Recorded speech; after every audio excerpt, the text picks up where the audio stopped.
Welcome to the Boat Buyer Secret Weapon Series. I'm your host, Captain Matt, and today we're talking about the problems with stern drives.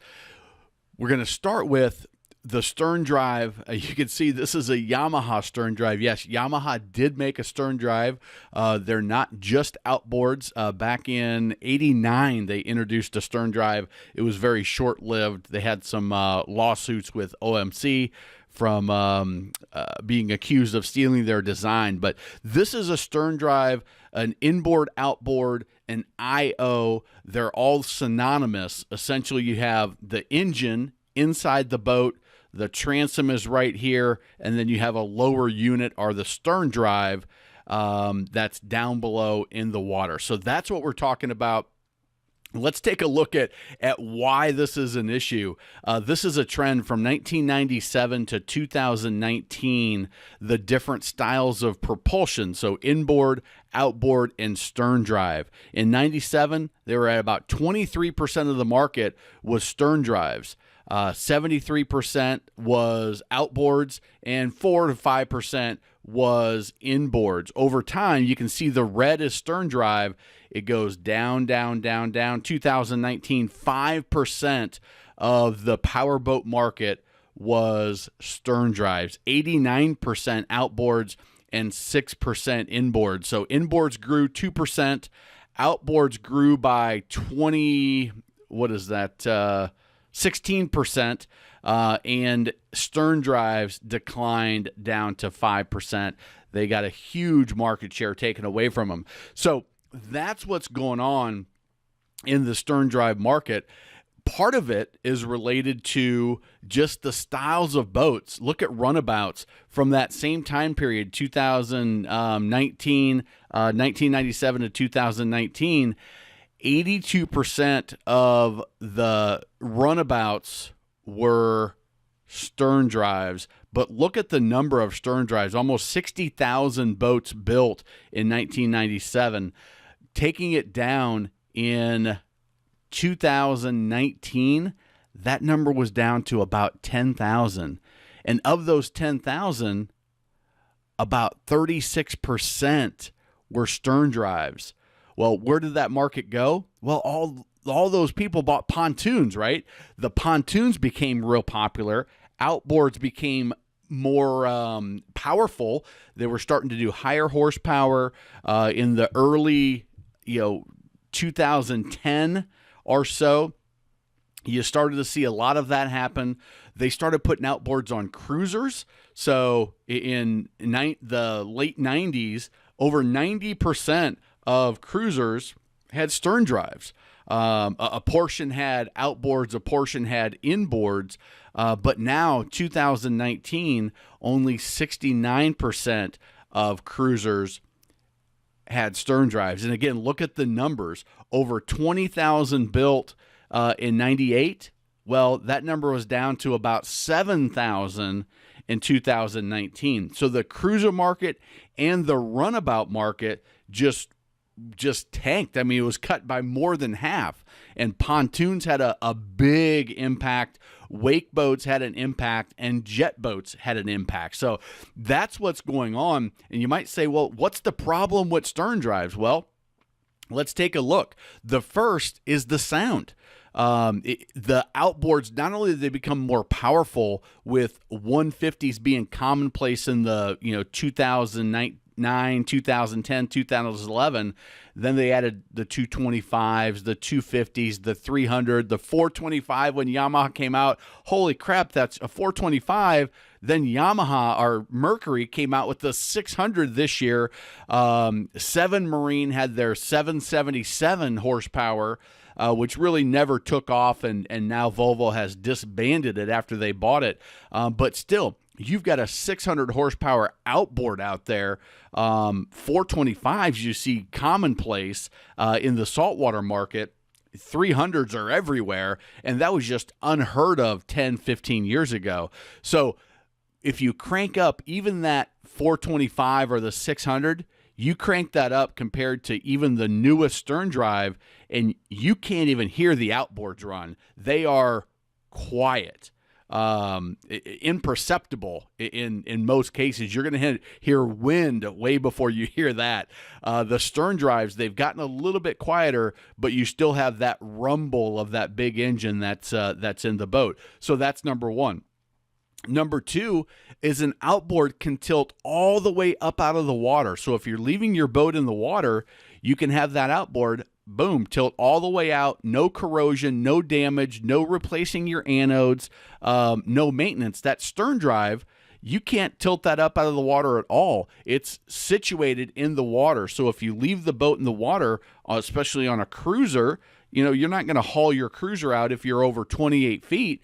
So the outboards became more popular there. The inboards with a direct drive or a V drive where there's just a shaft and a prop started winning out. And now the stern drive market was getting eaten away in cruisers and in the pontoon market. And it's why stern drives can be a problem. Then you put saltwater into the mix, and now you've got some maintenance things. So what happens with saltwater? Where on a raw water cooled stern drive, which is what most of them are, there's a few closed cool where they have an actual antifreeze reservoir instead of sucking up the raw water to run that through the engine.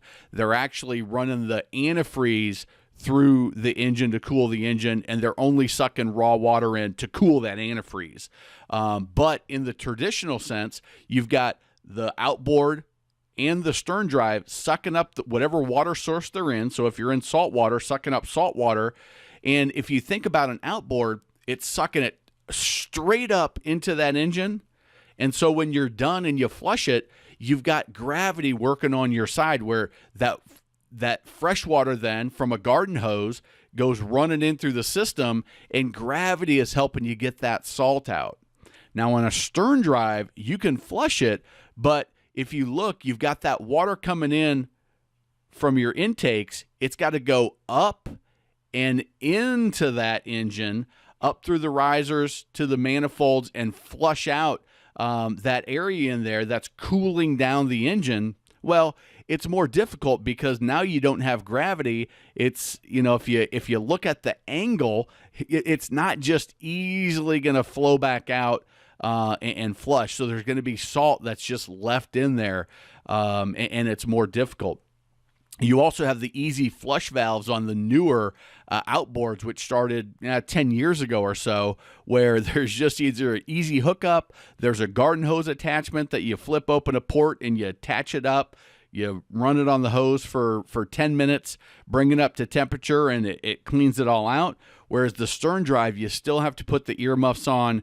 You still have to make sure that you've got you're closed off on all of the intake valves, and then you've got to run it for 10 minutes on the hose or more, bring it up to temperature so you get everything flushed out the best you can. And it's just a more difficult process. And because of that, there's additional maintenance that comes with it. Every 3 to 7 years, probably 3 to 5, if you do an excellent job of flushing your engine and you're religious about it and diligent, and you do it for extended periods of time, you can maybe squeeze out past 5. But the risers, which are right here, and this is a cutout of a Volvo engine, and the manifolds, which are right here, what happens is you can see this is a corroded one and a damaged one. You've got these water jackets, which are these little, I'm going to try to show you here, these little cutouts right here. So the raw water, or salt water in this case, is coming through these, and it's cooling that exhaust as it's going through the engine. Well, over time, that salt water starts corroding from the inside. So you can't really see it. From the exterior, the manifolds and the risers look fine, but on the inside, it's causing all sorts of damage. Well, what happens is you maybe get a little bit more corrosion than you know, and you get a little pinhole in there, or there's some water that then gets into the exhaust, and now you've got the potential for water to get into the engine, into the cylinder, and now you've got a catastrophe on your hands. So that's what happens. So every 3 to 5 years, you can inspect it, and you can watch your temperature, find out what your regular temperature is when you're running. And if you see that temperature creep up 5-10 degrees from your normal operating temperature over a couple of years, hey, we need to really dig in and check those risers and check the manifolds. The riser is going to be the ones that typically has the issue first. And that's going to be this little kit right here, the riser manifold. This kit with all the gaskets and everything, the bolts, was $700. If you're going to have a shop do it, you're looking at several $1,000s of maintenance. It's certainly something you can do yourself, but it's an all-day job. So you're looking at a couple $1,000s per engine every 3 to 5 years. If you're really diligent, maybe 6 to 7, you're really risking it, because if there's a failure, it can be catastrophic. If you haven't already, check out the US Boat Expo for a free 7-day pass at usboatexpo.com. So here's another little cutout, so you can kind of see how it works if this is new to you.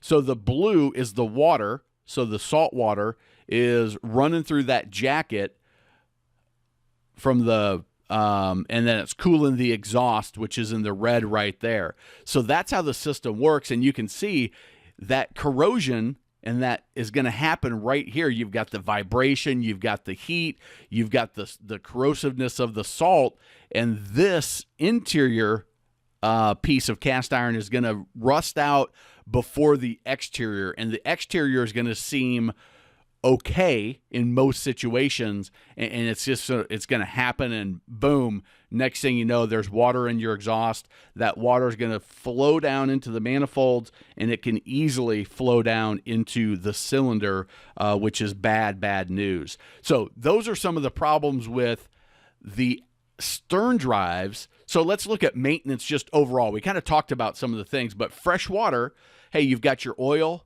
gear lube, and you change your impeller. Same thing on an outboard, same thing on a jet drive.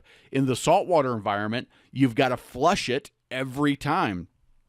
So, and then you've got to do those risers and manifold 3 to 7 years. If you've got an outboard, hey, you just flush it every time. There's an easy flush port on there, and you've got to be diligent about it. You have to do it for 10, 15 minutes, bring it up to full temperature, and really flush all that salt out. But because you've got the water coming straight up into cool, and then it can drop just straight down, gravity is a big benefit there. And the jet drives, again, they've got an easy flush port, and they're just shooting everything out, and it works slightly different on those, so you don't have some of the same issues.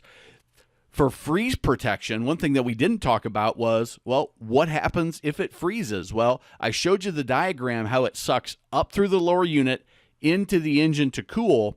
Well, you don't have gravity, so that water just sits in there. It's another reason why it's so important to flush if you're in salt water, is because otherwise that salt just sits there, and that 3 years will be lucky to get 3 years if you don't flush it.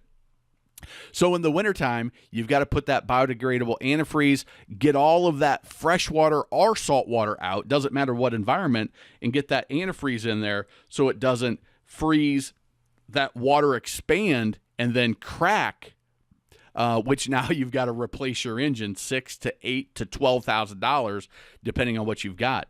If you've got an outboard, that winterization is you tilt it down with the trim, you tilt it back up, you tilt it down again, and you just make sure all that water's out of there. Again, gravity does the work for you. No reason to have that antifreeze, and you can run it year-round if you're in a environment where the water doesn't freeze. So you can put that boat in December and go do a Christmas light parade and come back and just tilt it down, and you're good to go. Where if you had a stern drive, you can unwinterize it, run it, but then you have to re-winterize it and get that antifreeze through the system so you don't have freeze damage.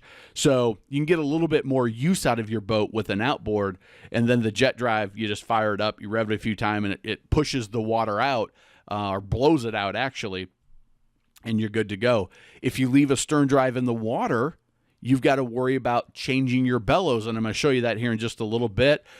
You've got to worry about the zincs and anodes and maybe sanding and painting your drives because of the corrosion that can happen when you leave your drive in the water. Those zincs, not very expensive, 150, 250 bucks, depending on the kit that you need. Sanding and painting the drive, if you do a good job on your zincs, you don't have any stray current in the water, you might only have to do that every couple of years and just touch up. If you don't do a good job, it can be a several $100 job or several hour job and do it yourself. And then you've got to worry about your freezing. And if you leave the boat in the water, you can use a bilge heater or you can haul it out. Outboards, you just change your zincs and anodes as needed. Same thing with jet drives. So the maintenance is much easier as well. Let's look at the cost. Because of the need for catalytic converters back in, I don't even know, 2010, 11, 12, somewhere in that time frame, the EPA said, got to have catalytic converters on these engines, where the outboards didn't have to do that. So they got more expensive. So if you look at similar horsepower, and these aren't 100% right. I did the best job I could trying to get accurate information on cost, but a 200 horsepower MerCruiser, about $14,000. The same horsepower Volvo, about $20,000. That seemed off to me. I would have thought the Volvo would have been a lot closer, but it's near, with a Yamaha outboard around 19,000. So, that MerCruiser number to me might have missed some things. Maybe the housing wasn't included or something, but that's a little bit less expensive than the Volvo. The 8.2 liter, the 430 horsepower MerCruiser in Volvo, $32,000, $48,000. The Yamaha 425, $45,000. Again, my guess is that MerCruiser number is not quite right, but it's the best number I could find. And again, that's why you see the little asterisk there. What about weight? Well, the stern drive tends to be a little bit heavier. So if you look at that 200 horsepower MerCruiser, 846 pounds versus the Volvo 891, the Yamaha 200, only 487 pounds. So you're looking at 300 plus pounds less, which means you're going to get better performance out of that 200 horsepower Yamaha, because it's like taking a person and a half, two people off the boat. And that weight, as you know, makes a lot of difference. Same thing with the 8.2 MerCruiser, the Volvo, much lighter. They're using a different style with the aluminum, and they've got their weight down. But even that 425 Yamaha is still less than the Volvo, and way less, 300 plus pounds again, less than the MerCruiser. So again, that power to weight ratio favors the outboard. Again, you can see why the outboards have really come on strong, is their innovation and everything has really, really stepped it up. So let's take a look at those anodes and the bellows. So the anodes are these sacrificial metals right here. There sometimes will be one on the prop hub. That's designed to, if there's any corrosiveness going on, whether it's from electrolysis, from stray current in the water, whether it's just corrosive water and it starts eating away this phantom black paint or the Volvo paint, these anodes are designed to go first because it's going to attack the weakest metal first, okay? It's going to attack the easiest thing to attack first. That's going to attack these, and it's going to keep your drive in good shape. Again, if you start eating away this paint, eating away this metal, eventually you go all the way through until you get to the gears, and now you've got a replacement on your hand, $3,000 to $5,000, depending on what's going on. The bellows are these little rubber tubes here where the shift cables go through, and then there's an exhaust bellows as well. Those are just a soft rubber tubing to keep water from getting in the boat. If you leave your boat in the water, you're going to have to change those out periodically. If they get brittle, kind of get cracked, dry rotted, whatever. If you've got a hole in there, a crack in there, what's going to happen? Well, that's below the water line. That water's going to go right into your boat. Your boat's going to sink, and that can be bad news. So something, if you keep your boat in the water, you got to really keep track of. Again, point outboard. They're much better. So you may say, well, why in the heck are they still building stern drives? Well, here's the answer. In fresh water, everything was very equal, right? The noise was a little bit more, but the maintenance was about the same. This is the big advantage to the stern drives in the freshwater market, is you've got that huge access to the water versus, look at this outboard. It's right in the way. It's taken up that a third of the swim platform right in the middle, and you don't have the ability to move the party to the back of the boat, which in freshwater you do all the time, whether you're at the sandbar, whether you're at an island, whether you're just hanging off the anchor. You are going to move to the back third of the boat. A group of people are going to jump in the water. Somebody's sitting on the swim platform. Somebody's sitting on the back deck if there's a sun pad like that.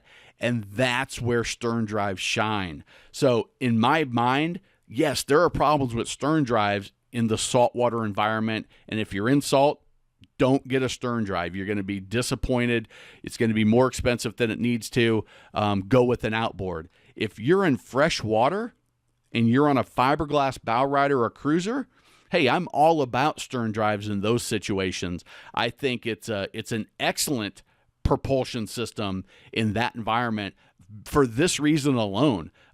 They've really done a great job with the sound dampening and getting it quieter. They're good performance. They give you a nice sturdy ride in rough water because you've got that lower unit all the way down in the water. You have that little bit extra weight, which is a value in really rough, choppy water. But this right here is the kicker for me, versus taking that up. So thanks for watching. Subscribe to the channel. Check out that US Boat Expo or any of the over 150 videos we have on the channel now. If you've got a stern drive or an outboard, let me know your thoughts of which you like better, where the application is, and if you're in saltwater, freshwater, or brackish water. Thanks a lot, and remember, life truly is better on a boat.